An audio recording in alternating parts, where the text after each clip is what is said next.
Et oui, ici depuis le Meuse, donc dans le centre-ville de Gap. On remercie d'ailleurs son gérant Philippe Hartmann qui nous accueille ici en cette mi-journée, donc en compagnie de Jean-Michel Arnaud, maire de Tallard, vice-président du Conseil général en charge des sports et de la jeunesse, président de l'Association des maires de France dans les Hautes-Alpes et sénateur suppléant. On l'ajoute également, bonjour. Bonjour. Alors on va faire avec vous un tour d'horizon de vos différentes responsabilités, de tout ce qui se passe un petit peu pour vous. D'abord peut-être un mot d'humeur sur l'actualité nationale. En ce moment, débat à l'Assemblée nationale hier sur la Syrie notamment, sur une possible intervention de la France ou non en Syrie. Quelle est votre position sur ce sujet concrètement et sur ce débat qui a lieu en France en ce moment? Je suis à ce jour extrêmement réservé, pour ne pas dire opposé, à l'intervention de la France en Syrie. Le sénateur Pierre-Bernard Raymond a exprimé avec toute son expérience d'ancien ministre des raisons aussi qui le poussent à cette position. Les miennes sont extrêmement simples. D'abord, comment un pays démocratique comme la France peut intervenir sans aucun mandat et dans un cadre illégal dans un autre pays. Pas de mandat de l'ONU, pas de décision de son Parlement sous forme de vote. Je considère quand même la forme importante. Deux, bien naturellement, le régime d'Assad est un régime condamnable. Bien évidemment, que ce soit avec des armes conventionnelles ou des armes chimiques, la tuerie de son peuple est condamnable, mais nous ne pouvons pas intervenir simplement par le poids de la force, de manière unilatérale ou bilatérale ou trilatérale avec les États-Unis et l'Australie. Nous devons le faire aussi dans le cadre d'une concertation européenne. Troisièmement, il me semble important aussi de voir les conséquences d'une intervention qui, de toute façon, ne résoudra en rien la guerre civile. Même avec des frappes dites chirurgicales, il y aura toujours une guerre civile en Syrie. Et une guerre civile, elle ne se résout que par un dialogue politique et le rapprochement des partis pour trouver une solution, certes accompagnée de manière diplomatique par les autres États, mais d'abord une solution politique en interne. Ce n'est pas l'orientation que visiblement le président de la République a choisie. Enfin, dernier argument, nous avons en France une tradition qui remonte à De Gaulle, mais qui est presque une tradition dans l'ADN de la nation française, c'est une tradition d'indépendance par rapport aux États-Unis, par rapport à la Russie. Mais l'indépendance aussi, c'est l'équilibre avec les Russes. Or, il me semble que dans cette affaire-là, on se coupe de ce qui pourrait être aussi la force à l'échelle du continent, d'un rassemblement entre les positions françaises, les positions britanniques, puisque le Parlement britannique a refusé l'intervention des Britanniques en Syrie, et essayer de rapprocher une position avec la Russie qui, si elle n'est pas rattachée à l'Europe occidentale, se tournera naturellement vers l'Asie, et nous nous trouverons probablement isolés, alors qu'économiquement nous sommes déjà dépassés par les fameux BRIC, les pays émergents, d'autres pays qui arrivent comme le Vietnam, la Thaïlande et d'autres, et au moment où les États-Unis sont seuls. Donc je pense qu'il faut, au-delà de la dimension et un peu l'atavisme malien où François Hollande a pensé avoir réussi au Mali une politique d'intervention militaire dans le cadre de mandat de l'ONU, qui est différent de la Syrie pour le coup. Dans le cadre aussi d'une partie du continent africain sur lequel la France a historiquement des intérêts à la fois historiques, économiques, politiques, ce qui n'est pas le cas en Syrie. Bref, je pense que la dimension va-t-en-guerre de François Hollande est véritablement un danger dans la position française au niveau international, mais aussi de risques terroristes avec des extrémistes chiites ici sur le territoire national. Et que ça ne peut pas se faire simplement par un coup de menton. Donc je crois important que le Parlement puisse voter en France. J'espère que nos parlementaires ne voteront pas cet engagement et qu'ils pèseront avec le gouvernement dans le cadre de l'Union européenne pour effectivement pousser à des solutions diplomatiques. Je crois que c'est important, ce qui nie en rien la condamnation ferme que j'adresse et que j'analyse nécessaire des comportements d'Assad, évidemment, vis-à-vis de son peuple. Alors autre sujet en France mais qui touche largement les Hautes-Alpes, bien sûr, on en a parlé avec cette rentrée scolaire. On va aborder tout de suite ce sujet, c'est la réforme des rythmes scolaires qui a été mise en place dès cette rentrée pour seulement 12% des communes en France notamment. Dans les Hautes-Alpes, c'est 13 communes qui l'ont mis en place dès cette rentrée scolaire. À Tallard, clairement, vous, Jean-Michel Arnaud, maire de Tallard, vous avez décidé d'attendre 2014. C'est une réforme qui vous inquiète, vous l'avez dit à plusieurs reprises, notamment au niveau financier pour les communes. Le fond de la réforme, je le partage. Essayer d'équilibrer le temps de travail, le temps de pause, le temps d'activité extrascolaire de nos enfants. C'est indispensable pour une raison simple, c'est que nous devons effectivement étirer l'année scolaire et nous devons faire en sorte que les enfants aient des espaces de repos et plus conformes à leur biorhythme. Sur le fond, je crois d'ailleurs que mon analyse n'a rien d'original, elle est largement partagée. Je considère que cette réforme, elle est bâclée. Elle n'est pas réfléchie en termes financiers et en termes calendaires. Pourquoi bâclée ? Il a fallu la force du réseau des maires et surtout leur pragmatisme pour faire comprendre au gouvernement qu'il était nécessaire de pouvoir laisser un peu de temps à ces collectivités pour préparer correctement cette réforme. C'est la raison pour laquelle dans les Hautes-Alpes, à part quelques communes, pour la plupart d'entre elles très proches du gouvernement actuel, qui sont allées dans la réforme, les autres ont décidé de prendre du temps.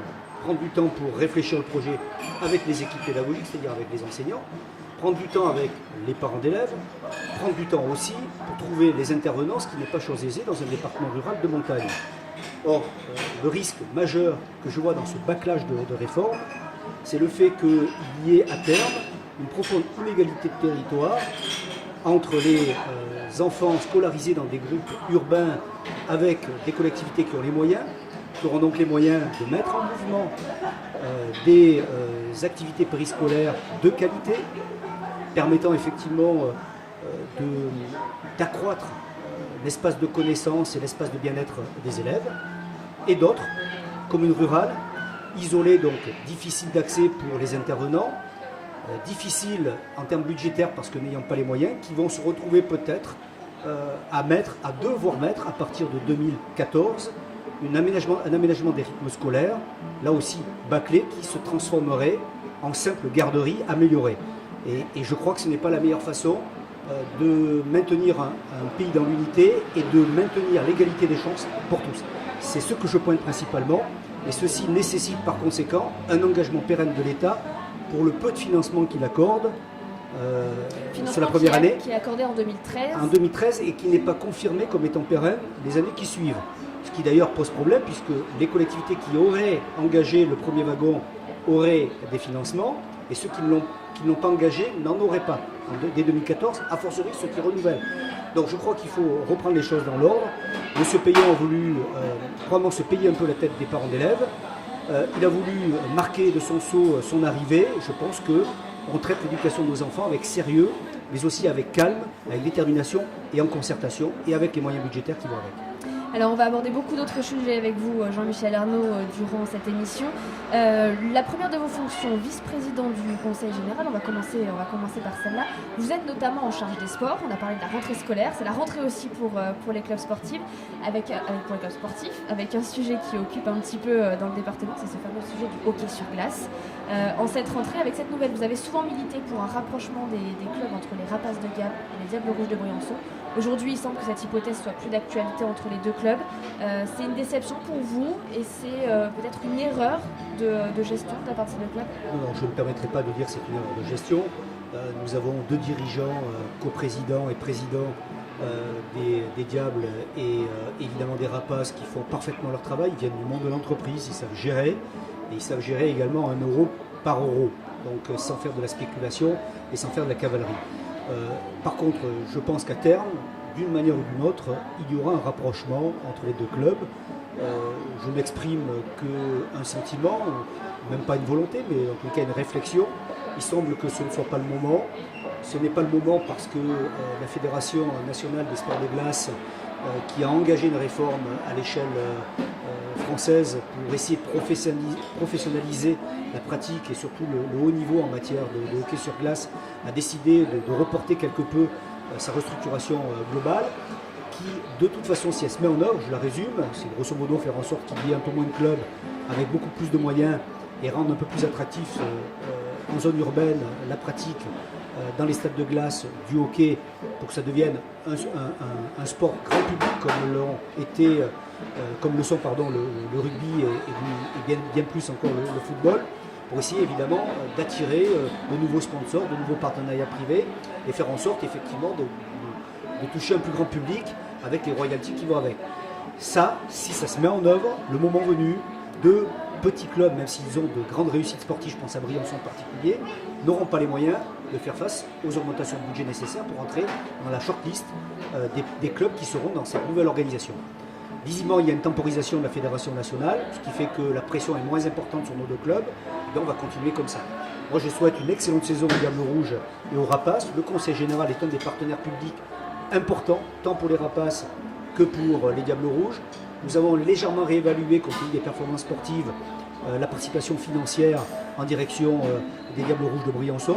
Je ne le regrette pas et je souhaite aux deux managers et à l'ensemble des équipes qui sont à Briançon et à Gap d'excellentes retombées sportives et puis évidemment de bons moments à tout le public qui, je le sais, est un public populaire, extrêmement présent derrière les équipes et qui fait que, comme on disait tout à l'heure sur les sports d'hiver, le hockey sur glace fait partie de l'ADN, fait partie de l'identité des Hautes-Alpes et c'est un point important sur lequel évidemment le Conseil général ne manque pas d'intervenir et apporte son soutien régulier. Le sport, dans tous les cas, avec ces deux clubs de hockey sur glace, mais également le ski, vous en parliez, c'est une vitrine réellement pour les Hautes-Alpes, même ces clubs sportifs qui participent à tenter d'avoir une renommée finalement pour un département touristique qui a cette vitrine un peu très sportive. C'est très important pour le Conseil général. Oui, bien sûr. Il y a deux dimensions dans ces clubs. Il y a la dimension promotion du département, allez, disons-le, enthousiasme populaire, mais il y a aussi une autre dimension sur laquelle je souhaite insister 2 secondes, c'est la dimension éducative et d'accompagnement aussi de nos jeunes.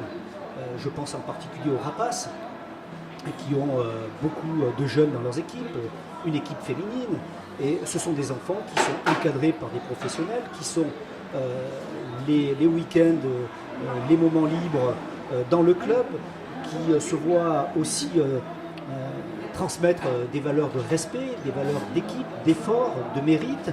Et ces enfants-là sont aussi des enfants qui sont bien accompagnés dans l'émergence de leur future vie d'adulte. Et donc cette dimension éducative est une dimension importante. Alors nous parlons évidemment souvent de l'élite, mais le vrai travail du Conseil général, c'est ce sport pour tous, c'est le sport éducatif et c'est aussi l'accompagnement social d'un certain nombre de nos enfants dans le département qui ont besoin du sport pour les structurer à côté de leur famille et à côté de l'éducation nationale. Allez, tant qu'on est dans le sport, on va parler également d'un autre événement, Jean-Michel Arnaud, le Tour de France.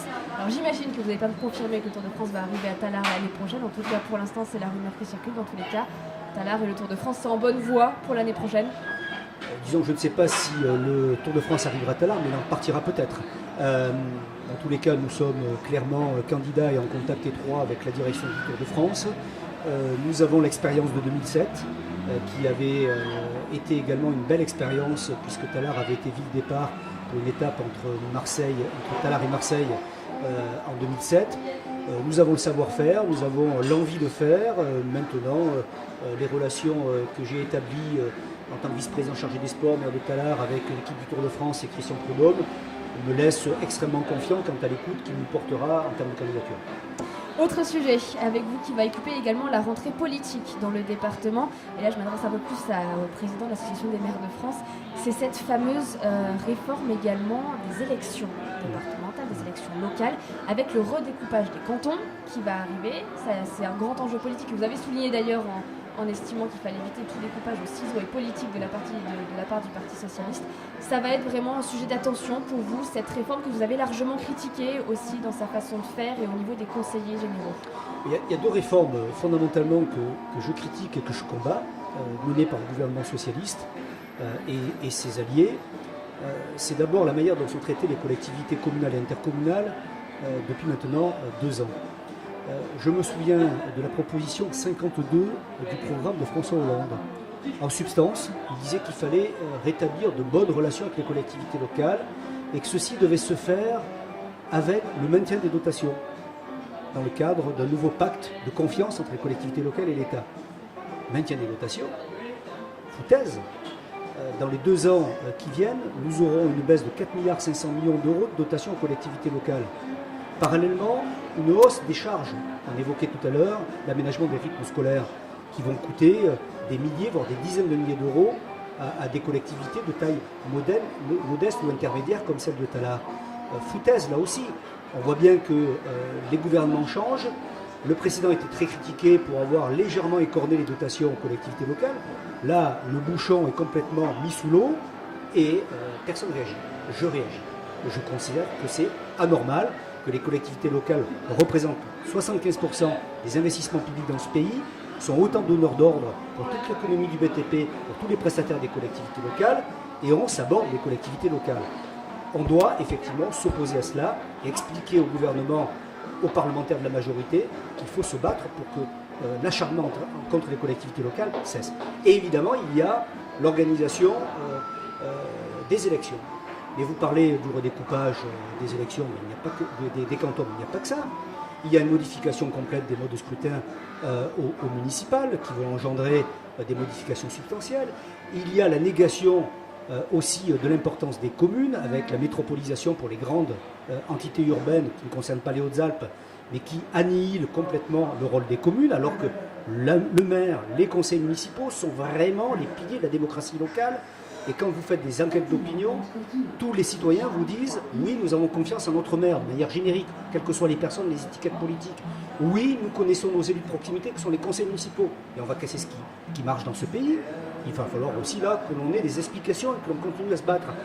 Modification du mode de scrutin au sénatorial, puisque un certain nombre de départements vont passer à la proportionnelle. Un certain nombre aussi de collectivités urbaines vont se voir dotées d'un plus grand nombre de délégués. Donc un renforcement du fait urbain, tout ça pour sauver le Sénat pour la gauche. Je trouve ça inacceptable. Et dans nos collectivités des Hautes-Alpes, même chose. On s'aborde des cantons ruraux. Savez-vous que, grosso modo, une majorité demain de conseils généraux sur les 30 que nous aurons seront issus essentiellement des villes d'Embrun, Briançon-et-Cap, qui au demeurant feront probablement de très bons conseils généraux. Mais que dire de ce qui va se passer dans le Buëch? Que dire de Gérard Tenou qui va peut-être se retrouver avec un canton, avec 45 communes? Que dire du sabordage du Buëch et de sa représentation au Conseil général, puisqu'ils vont passer de 9 conseils généraux, de 9 cantons, à 3 cantons. Donc, comment voulez-vous qu'un département dont la mission principale, un conseil général, c'est de travailler à la péréquation, aux solidarités sociales, aux solidarités territoriales, puisse continuer à mener ce combat? Donc je pense qu'il faut que la France rurale, la France de la montagne, les élus locaux et ruraux montrent leur mécontentement et le montrent aussi avec les citoyens qui, aux élections municipales, devront sanctionner ceux qui soutiennent cette politique de démembrement de la ruralité et des équilibres territoriaux au bénéfice essentiellement des urbains, au bénéfice du plus grand nombre, contre les plus faibles que sont les ruraux et que sont les habitants de nos territoires de montagne, de nos territoires de ruraux. Clairement, c'est couper les élus, tout simplement, pour vous, cette réforme. C'est une façon aussi de couper les élus du terrain, de proximité. C'est ça, il y a tout un travail pédagogique qui va s'enclencher. Oui, il y a ça, et je pense qu'il y a en fait une lame de fond, engagée honnêtement dans d'autres gouvernements, qui consiste à faire monter la technostructure, à faire monter des élus qui ne sont plus des élus de terrain, qui ont la légitimité, qui ont la confiance de leur territoire, mais qui ont avant tout la confiance de leur appareil politique. Et on a effectivement petit à petit un délitement de ce qui est normalement la France représentative des territoires, c'est-à-dire la diversité des territoires, petites, moyennes et grandes communes. Avoir la possibilité pour un agriculteur, pour un artisan, pour un commerçant d'être issu de sa commune pour être élu municipal, et bien tout ça est en train de se déliter. Et on a la montée en puissance à la fois du fait urbain, de la technocratie et au détriment de la réalité de terrain que nous incarnons nous, maires, adjoints et conseillers municipaux dans les communes des Hautes-Alpes en particulier. Allez, on va passer à d'autres sujets. On a beaucoup de sujets à voir avec vous ce midi, Jean-Michel Arnaud. Tout d'abord, en tant que maire de Tallard, l'un des sujets, alors ça a été un des grands sujets de l'année dernière, l'intercommunalité, la communauté d'agglomération de l'Aire gapençaise. Ça y est, c'est fait. 3 communes, Gap, Pélotier, la Faucinouse. La communauté de communes de Tallard-Barcelette perd donc 2 communes. Est-ce que le sentiment aujourd'hui, c'est ce sentiment un petit peu d'échec? La communauté d'agglomération se fait, peut-être sans Tallard, alors que vous étiez à l'origine pour et vous aviez œuvré pour ça. Il y a un sentiment comme ça un peu d'échec, de gâchis, de ne pas avoir réussi à apporter tout ça? Je crois qu'il y a d'abord le sentiment que la partie se rejouera à un moment ou à un autre. Car nous avons besoin d'une organisation territoriale à même de pouvoir répondre aux enjeux de développement économique, de développement d'emploi et aussi l'attractivité de notre territoire. Donc je n'ai ni amertume, ni regret. Le travail que je pense devoir faire avec mon équipe municipale a été fait. Ce n'était probablement pas le moment, c'était probablement pas dans le rythme souhaité par une partie du territoire. Tant pis, nous allons continuer à travailler. Vous allez réengager le dossier cette année? Nous allons continuer à travailler à 12 au sein de l'intercommunalité après le renouvellement de l'année prochaine. Nous allons également, je pense, maintenir, en tous les cas je le fais au quotidien avec le maire de Gap, nous avons des contacts, nous avons des discussions avec les conseils municipaux, des collègues qui quittent l'intercommunalité de Tallard-Barcelonnette vont se retrouver dans la communauté d'agglomération, nous allons continuer à travailler, je pense que dans le domaine du tourisme en particulier, nous avons intérêt à travailler, Gap-Tallard, ensemble pour pouvoir promouvoir notre territoire, mieux l'organiser, mieux le commercialiser, mieux répondre aux attentes de nos professionnels pour rendre notre territoire plus attractif. Je pense que sur les problématiques de coopération économique, comme nous le faisons avec le civil aéroport de Gap-Tallard, nous allons continuer à le faire. Et puis, le dialogue ne s'arrête pas à l'institutionnel. C'est du quotidien. Nous vivons dans le même bassin de vie. Et je pense que de manière raisonnable, à un terme que je ne suis pas en situation de pouvoir aujourd'hui fixer, nous reprendrons ce dialogue pour pouvoir être opérationnel et être beaucoup plus compétitif dans la compétition des territoires qui existent. Compétition des territoires, pas au sein des Hautes-Alpes, mais avec les territoires extérieurs, plus au sud de la région et vers l'est, vers le nord, c'est-à-dire vers le bassin grenoblois. Compétition, vous disiez, il y a compétition économique également. Tallard est une commune qui se développe beaucoup en ce moment au niveau économique. Plusieurs dossiers qui arrivent. Le premier d'entre eux, ça a été la bonne nouvelle de ces derniers mois, Polyaéro, avec un financement de la part de l'État qui a été accepté. Ça y est, le projet est lancé, Polyaéro, c'est sur les rails, ça va voir le jour vraiment sur l'aérodrome. Oui, bien évidemment. Et voilà un exemple que j'aime bien prendre pour illustrer la capacité que nous avons dans les Hautes-Alpes à porter des projets dans l'unité. Ça a rassemblé pour le coup vraiment tout le monde. Oui, mais parce que nous avons une gouvernance qui a visé cela. C'est-à-dire que nous n'avons pas clivé sur ce dossier. C'est la réussite de tous, je le dis. C'est la réussite à la fois de l'université, c'est la réussite des socioprofessionnels de la filière, c'est également la réussite des parlementaires qui se situent à l'Assemblée nationale, du président du Conseil général, du maire de Tallard, du premier vice-président chargé des aérodromes que je suis, bref, de la Chambre de commerce et surtout de la Chambre des métiers avec le CFA. Nous avons réussi à obtenir une décision favorable pour les Hautes-Alpes, validée par le Premier ministre par un arrêté du mois de juillet, si j'ai bonne mémoire, avec un financement d'1 800 000 € et également un soutien du Conseil régional qui a évidemment beaucoup à œuvrer dans ce dossier puisqu'il a la compétence de la formation professionnelle. Le calendrier aujourd'hui, très rapidement, choix de l'architecte par un concours, je l'espère d'ici la fin de l'année, consultation des entreprises, affinement, si je puis dire, du projet avec l'ensemble des parties prenantes, notamment des intervenants, l'université Xavier Bonnardel qui a été le poisson pilote de l'université d'Aix-Marseille en la matière, courant d'année 2014, et j'espère commencement des travaux fin 2014, début 2015, pour une livraison, nous l'espérons, c'est un calendrier très dynamique, pour la rentrée universitaire de septembre 2015. En tous les cas, c'est l'objectif que nous visons. On continuera de parler de ça dans quelques minutes avec vous, Jean-Michel Arnaud, et puis nous aborderons également le sujet politique avec l'UMP, notamment les municipales qui arrivent pour vous. Ce sera juste après avoir fait un rapide détour vers l'actualité d'ici, mais également l'actualité d'ailleurs, et on rejoint les studios de d'ici Radio. En direct à Gap depuis le bar Le Meuse dans le centre-ville de Gap en compagnie de notre invité ce midi, Jean-Michel Arnaud. On le rappelle, maire de Tallard, vice-président du Conseil général en charge notamment de la jeunesse et des sports, président de l'Association des maires de France dans les Hautes-Alpes et sénateur suppléant. Alors on va revenir un petit peu dans cette deuxième partie, notamment sur les sujets économiques de Tallard, avec ce projet, un projet de soufflerie sur la commune de Tallard. Alors c'est porté par des investisseurs privés, mais où en sont les négociations concrètement dans ce projet qui est porté et dans cette nouvelle structure qui doit être montée sur Tallard? D'abord, une soufflerie pour vos auditeurs, c'est quoi? C'est une structure cylindrique qui, avec un système de pulsion d'air, permet de simuler la chute libre, comme si vous sortiez en parachute d'un avion à 4 mètres d'altitude. Donc vous avez un fluide qui vous porte et qui permet de simuler la chute libre.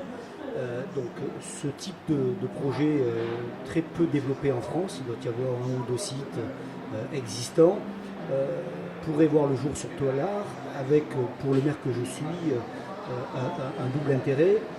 Consolider l'excellence du pôle de Tallard en matière de sport et de loisirs aériens, puisque nous sommes le premier centre européen de parachutisme en particulier. Et 2, faire en sorte de diversifier l'offre de saut et anticiper peut-être aussi des tendances plus durables qui vont limiter, compte tenu du coût du kérosène par exemple, l'utilisation mécanique d'avions. Donc c'est ce double enjeu qui est là présent à travers ce projet. Donc nous avons été sollicités par des porteurs privés du projet, à la fois porteurs privés financiers, mais aussi porteurs privés venant de la galaxie du haut niveau du parachutisme. Et il nous a été proposé d'acquérir un terrain qui appartient au CIVU de l'aéroport de Gap-Talard, permettant de pouvoir installer ce projet. Le conseil syndical du CIVU que j'ai l'honneur de présider a donné un accord favorable pour la vente de ce terrain sous forme d'un compromis avec des clauses suspensives administratives, obtention des autorisations diverses et variées. Et un élément important pour nous localement, c'est également des garanties sur les émissions en termes de décibels de la structure, puisqu'une soufflerie fait un peu de bruit, afin de garantir aussi le maintien d'une quiétude, en tous les cas de conditions d'exercice d'utilisation de ce futur centre, cette future soufflerie, dans de bonnes conditions pour les riverains. Le compromis donc, de vente de terrain a été signé durant l'été. Maintenant, le permis de construire devrait être déposé sous peu avec l'ensemble des préconisations et des critères techniques qui vont de pair. Pour le reste, c'est aux porteurs de projets évidemment de s'exprimer sur leur stratégie commerciale et également le calendrier de mise en œuvre. Autre sujet également qui touche au développement économique de Tallard, on en a beaucoup parlé évidemment sur les ondes, c'est ce fameux Intermarché également qui se développe dans la zone commerciale. Des gros problèmes avec des commerçants du centre-ville de Tallard qui ont beaucoup critiqué ce projet, estimant que ça allait un petit peu faire partir la clientèle vraiment du centre-ville vers cet Intermarché. Une association en toute franchise qui a décidé de déposer plusieurs plaintes, notamment devant le Conseil d'État contre cet Intermarché. Aujourd'hui, où est-ce qu'on en est de cette affaire, cet Intermarché? D'abord, quand vous dites des commerçants, un ou deux commerçants sur les dizaines que compte la commune de Tallard, des commerçants, donc un particulièrement concerné par l'émergence de la concurrence. C'est évidemment le droit de chacun de faire valoir ses intérêts, mais l'intérêt particulier ne peut écraser l'intérêt général. Or, ce que nous portons, nous, municipalement, c'est l'intérêt général, c'est-à-dire faire en sorte que Tallard soit une petite ville de plus de 2000 habitants, disposant des services commerciaux et des services publics aussi, attendus par la population, sans avoir à forcément faire des dizaines de kilomètres pour trouver ces services ailleurs. Donc, à ce jour, le permis de construire a été signé. Toutes les autorisations administratives contestées systématiquement par les mêmes à tous les niveaux des juridictions jusqu'au Conseil d'État. Donc la décision administrative d'autorisation, décision de M. le Préfet, pas du maire, l'autorisation de M. le Préfet, a été confirmée par le Conseil d'État après 2 recours. Et le permis de construire a fait l'objet d'un recours gracieux qui, sauf surprise raisonnable, ce d'ailleurs que je souhaite, devrait se transformer en recours contentieux sous peu. Eh bien, le porteur de projet, qui est l'immobilière des Mousquetaires, analysera la situation et puis verra si ce recours, qui ne peut pas être suspensif éventuellement de l'autorisation accordée, c'est-à-dire que les travaux pourraient commencer, mais ça appartient au groupe Intermarché de savoir s'ils vont commencer les travaux, quand même une procédure au tribunal administratif serait lancée contre la décision du maire de Tallard que je suis d'avoir signé le permis. Autre sujet pour le maire de Tallard, les municipales. On rentre en pleine année municipale, ça sera en mars 2014, mais dans 6 mois. Ça a déjà commencé dans plusieurs villes du département un petit peu cette campagne municipale. De votre côté, sans surprise ou décision peut-être pas encore prise, vous serez candidat de nouveau sur la commune de Tallard? Je suis maire de Tallard depuis maintenant 2001, avec une équipe qui, notre interview le démontre, a fait un gros travail d'infrastructure, un gros travail en direction de la population. Le temps du travail est encore le temps présent. Donc je prendrai la décision de faire savoir ma décision d'ici la fin de l'année, au tout début de l'année 2014. Pour l'instant, nous sommes au travail et je laisse ce travail prospérer. Et je ne suis pas aujourd'hui dans une période électorale. Le contact que j'ai avec ma population est permanent, au quotidien. Donc l'entrée en campagne, s'il y en a une, en tout cas il y aura une calendairement par là, se fera de manière naturelle et je n'ai pas besoin de marquer au mois de septembre telle ou telle intention. Je suis au contact de ma population, je monte avec mon conseil municipal encore des opérations de développement et puis le moment venu, c'est-à-dire dans quelques mois, eh bien, je me retournerai vers la population pour dire quel est mon choix de me représenter ou pas. Enfin, je n'ai pas l'impression d'être en pré-retraite. Alors les municipales, justement, on va continuer là-dessus puisque vous êtes membre de l'UMP avec un mot à dire. Alors les élections municipales ont déjà commencé, on le sait, à Briançon, entre l'UMP notamment et le Parti Socialiste. Il y a peu d'enjeux à Briançon finalement avec Gérald Fromm qui part favori. Du côté de Gap, c'est un petit peu différent, pareil, campagne qui a commencé. Roger Didier, maire de Gap, soutenu par l'UMP à l'heure actuelle. Peu d'inquiétude aussi pour vous à l'UMP sur cette réélection de Roger Didier. En tous les cas, Roger Didier a fait avec son équipe municipale ces dernières années un travail remarquable. Un travail de proximité, un travail de restructuration de la ville, dans le prolongement de ce qu'avait également fait de manière forte Pierre-Bernard Raymond, son prédécesseur. Et naturellement, ce travail-là, je pense qu'il est important pour les Gapençais de pouvoir le continuer avec Roger Didier et son équipe dès lors qu'il aura fait le choix publiquement d'annoncer sa candidature. En tous les cas, dans un esprit qui est un esprit aussi d'amitié et de construction positive déjà d'un certain nombre de politiques que nous menons ensemble au Conseil général avec Jean-Yves Dussert, Roger Didier et moi-même. Je souhaite, sa candidature et je souhaite également que les Gapençaises et Gapençais se mobilisent derrière sa candidature, derrière les projets qu'il ne manquera pas de proposer le moment venu s'il est candidat. Et dans tous les cas, il sait pouvoir compter sur mon soutien plein entier parce que la dynamique dans le bassin gapençais nécessite aussi, pour le maire de Tallard que je suis, d'avoir un partenaire intelligent, ouvert à la discussion et dans tous les cas avec lequel je m'entends bien par rapport à ses orientations politiques, par rapport à ses orientations de projet. Et Roger Didier, incontestablement, quand je vois la concurrence qui pourrait éventuellement émerger sur Gap, est l'homme de la situation dans les relations politiques que je souhaite avoir avec le maire de Gap. Unité aussi de l'UMP autour de Roger Didier pour conserver cette mairie de Gap à droite. Je suis adhérent de l'UMP, un adhérent de base, sans responsabilité exécutive et de direction au sein de la fédération, mais en tant qu'adhérent de l'UMP et surtout en tant qu'ami et élu du bassin gapençais, je pense que l'union se fera naturellement derrière Roger Didier, avec une équipe qui sera constituée avec intelligence et les dosages nécessaires permettant à la population de se sentir représentée et surtout de pouvoir porter les ambitions aussi d'une ville qui est préfecture. Et je le dis très souvent, quand Gap tousse, la périphérie tousse avec tout le département. Quand Gap est prospère et avance, la périphérie avance aussi et l'ensemble des collectivités des Hautes-Alpes et les socioprofessionnels se portent bien. Donc je souhaite une ville dynamique, une capitale douce, dynamique. Et je pense que Roger Didier est l'homme de la situation. Vous parlez de l'UMP notamment et d'unité de l'UMP. On le sait ces derniers temps, notamment avec les législatives. Il y a eu beaucoup de conflits entre deux courants à l'UMP au sein du département qui s'affrontaient. Henriette Martinez d'un côté, vous, Jean-Yves Dussert de l'autre. Où est-ce qu'on en est de ces conflits internes à l'UMP alors que des élections vont arriver concrètement, est-ce que l'unité est retrouvée au sein du parti? Il y a les jeux d'appareil, il y a parfois les jeux des personnalités, c'est humain. Ce que je crois, c'est surtout que nous devons écouter ce que nous disent nos électeurs. Nos électeurs qui ont voté UMP aux dernières élections et ceux qui s'étaient détournés de Nicolas Sarkozy, du gouvernement et de notre sensibilité politique centriste, libérale, égoïste de l'UMP. Et ces électeurs qui sont détournés se rendent compte progressivement avec le matraquage fiscal. Il suffit d'ouvrir nos feuilles d'impôt récemment pour comprendre les choses. L'incompréhension que l'on a aussi sur la politique de développement économique, l'absence de relance de l'emploi. Je crois que progressivement, les gens se rendent compte qu'ils se sont mis dans une impasse en votant pour François Hollande et en soutenant celles et ceux qui le soutiennent. Il s'agit pour nous de reconstruire une maison commune pour l'ensemble de ces électeurs, les nôtres historiquement et ceux qui s'étaient détenus nous, pour leur dire, voilà, nous préparons l'alternance. Et pour nous préparer à l'alternance, il faut aussi que notre mouvement respire de ses diversités, respire de ses propositions. Donc je ne suis pas, en ce qui me concerne, choqué à ce que Jean-François Copé, à ce que M. Le Maire, à ce que Jean-Pierre Raffarin, Vauquiez et d'autres expriment leurs avis, fassent des propositions. On est dans l'opposition, il faut reconstruire un projet politique. Et le moment venu, il faudra faire la synthèse derrière celui qui sera notre leader. Dans le département aussi. Nicolas Sarkozy au niveau national ou François Fillon, nous verrons bien, ou un autre. Et puis dans le département des Hautes-Alpes, d'abord nous concentrer sur les élections municipales.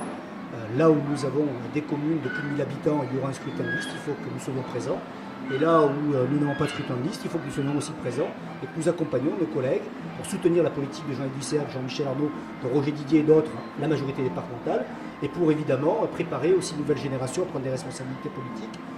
La vie politique, c'est une pierre de Sisyphe, il faut en permanence la faire rouler, et à mousse et mousse, je crois que c'est le moment avec les élections municipales. Donc pour moi, la priorité absolue, ce sont les élections municipales. Chantal Eméoud à Briançon, un candidat de droite à Briançon, qui est compliqué à définir. Et Roger Didier et l'ensemble des collègues Jean-Michel Arnaud, Claude Vial et d'autres sur les communes intermédiaires.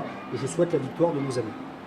Au niveau de l'UMP, il y a également des élections qui vont arriver. Pour l'instant, pas de date avec les troubles qu'il y a eu ces derniers temps à l'UMP. Un poste à responsabilité à l'UMP, ça vous intéresserait également de prendre plus de parti? Vous savez, je crois que la course à l'échalote, c'est plus le moment et c'est plus la saison. La course au poste au sein de l'UMP, c'est pas la saison.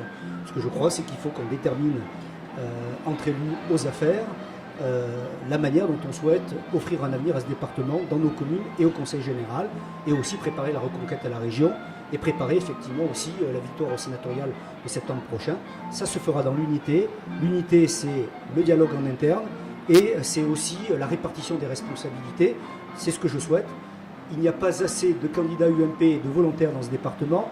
Il y a probablement un déficit de candidats, c'est ce que je pense, notamment dans les municipales. Et je lance aussi un appel à tous les jeunes, trentenaires, les jeunes gens de 20 ans, les cadras, les socioprofessionnels, les fonctionnaires aussi qui ont envie de prendre des responsabilités, les artisans et les commerçants, les agriculteurs, en leur disant l'avenir de votre département, il vous appartient. Engagez-vous.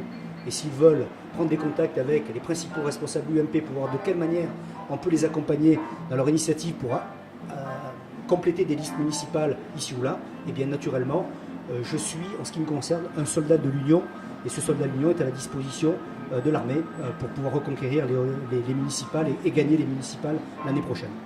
Vous parlez des sénatoriales à l'instant. Pour l'instant, vous êtes suppléant de Pierre-Bernard Raymond. Il n'a pas donné sa décision, savoir s'il souhaitait ou pas poursuivre ce mandat. C'est un poste qui vous intéresse, Jean-Michel Arnaud, dans le département? Vous savez, Pierre-Bernard Raymond est un homme expérimenté, un sénateur efficace et déterminé. Il n'a pas pris la décision, dans tous les cas, il ne l'a pas indiqué publiquement quant à la poursuite de ses envies au Sénat. Attendons cette décision et nous verrons le moment venu. Ce que je puis vous dire, c'est que nous avons dans ce département besoin d'élus engagés et que dans ces élus engagés et qui peuvent susciter de l'adhésion, je crois que je fais partie de la shortlist. Donc nous devons travailler d'abord à gagner les municipales et puis nous verrons ensuite ce qui peut se passer. Dans tous les cas, je peux vous dire que je suis dans une loyauté totale à l'égard de Pierre-Bernard Raymond. J'ai du respect pour sa personne, pour son parcours. Je suis aussi dans une logique de loyauté à l'égard du président du Conseil général. Et je crois que le président du Conseil général apprécie le travail que je fais aux côtés de lui, tant en tant que premier vice-président du Conseil général qu'en tant que maire de Tallard, et en tant que suppléant du sénateur Bernard Raymond, puisque nous travaillons bonne intelligence tous ensemble. Merci Jean-Michel Arnaud d'avoir été avec nous ce midi.